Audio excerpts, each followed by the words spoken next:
Daniel chapter 4. I, King Nebuchadnezzar, am writing this letter.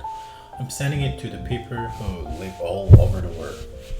I'm sending it to the people of every nation, no matter what language they speak. May you have a great success. I'm pleased to tell you what has happened. The Most High God has done miraculous signs and wonders for me. His signs are great, His wonders are mighty, His kingdom will last forever, His rule will never end. I was at home in my palace. I was content and very successful, but I had a dream that made me afraid. I was lying in bed. Then dreams and visions passed through my mind.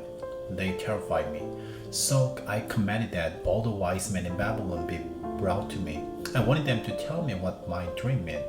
Those who tried to figure things out by using a magic cane. So did those who studied the heavens. I told all of them what I had dreamed, but they couldn't tell me what it meant. Finally, Daniel came to me. He's called Belteshazzar, after the name of my God. The spirit of the holy gods is in him. I told him my dream. I said, Belteshazzar, you are chief of the magicians. I know that the spirit of the holy gods is in you. No mystery is too hard for you to figure out. Here is my dream. Tell me what it means. Here are the visions I saw while I was lying in bed. I looked up and saw a tree standing in the middle of the land. It was very tall. It had grown to be large and strong. Its top touched the sky. It could have been seen anywhere on earth. Its leaves were beautiful. It had a lot of fruit on it. It provided enough food for people and animals. Under the tree, the wild animals found safety. The birds lived in its branches.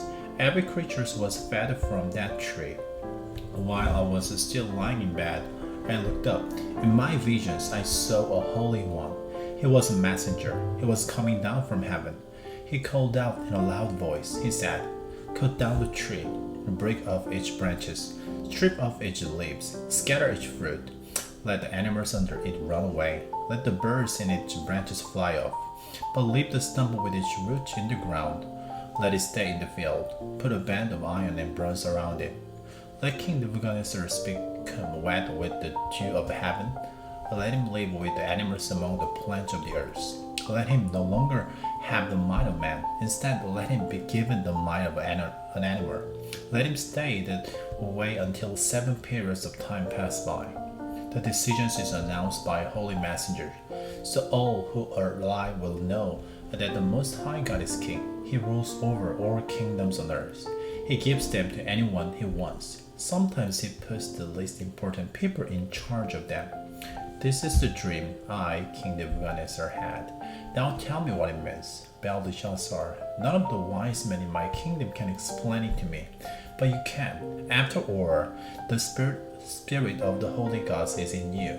Daniel, who was also called Belteshazzar, was very bewildered for a while. His thoughts terrified him. So the king said, Belteshazzar, don't let your dream or its meaning make you afraid. Belteshazzar answered, my master, I wish the dream were about your enemies. I wish its meaning had to do with them. You saw a tree. It grew to be large and strong. Its top touched the sky. It could have been seen from anywhere on earth. Its leaves were beautiful. It had a lot of fruit on it. It provided enough food for people and animals. Under the tree, the wild animals found safety. The birds live in its branches. Your Majesty, you are that tree. You have become great and strong. Your greatness has grown until it reaches the sky. Your rule has spread to all parts of the earth. Your Majesty, you saw a holy one. He was a messenger. He came down from heaven. He said, cut down the tree, destroy it, but leave the stump with its roots in the ground. Let it stay in the field. Pour an iron and bronze brand around it. Let King Nebuchadnezzar become wet with the dew of heaven. Let him live with the wild animals. Let him stay that way until 7 periods of time pass by. Your Majesty, here is what your dream means. The Most High God has given an order against you.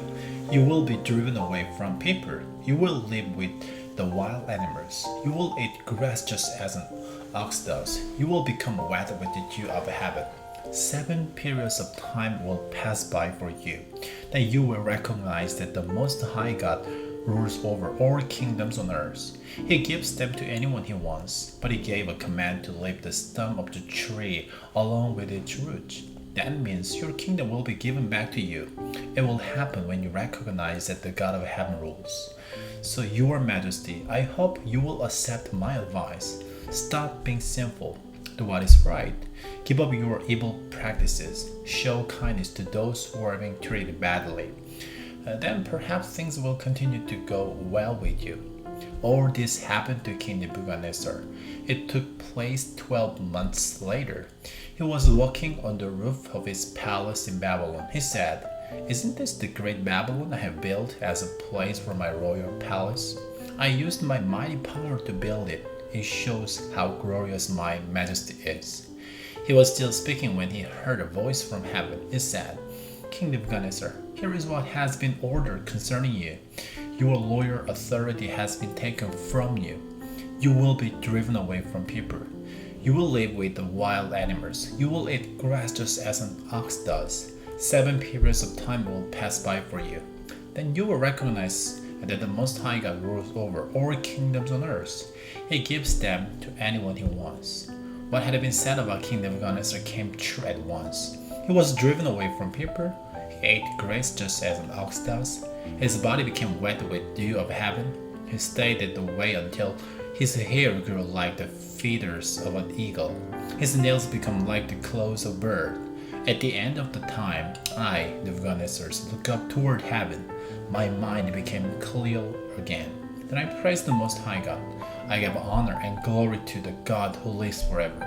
His rule will last forever. His kingdom will never end.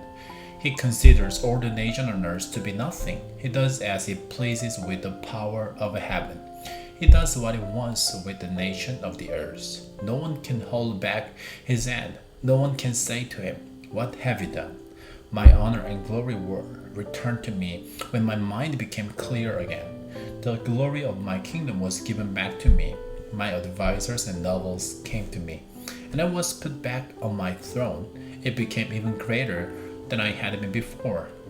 Now I, Nebuchadnezzar, give praise and honor and glory to the King of heaven. Everything he does is right, or his ways are fair. He is able to bring down those who live proudly.